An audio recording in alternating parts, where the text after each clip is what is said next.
Kebahagiaan tengah menyelimuti Tariq Halilintar dan Alia Mas Said.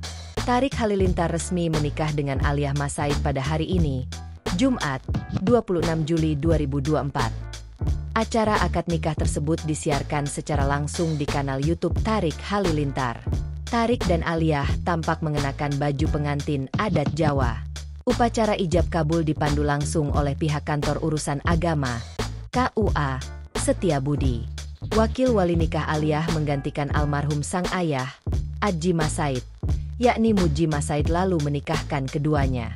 Muji Mas Said menjabat tangan Tariq Halilintar kemudian dengan sigap menuntun akad nikah.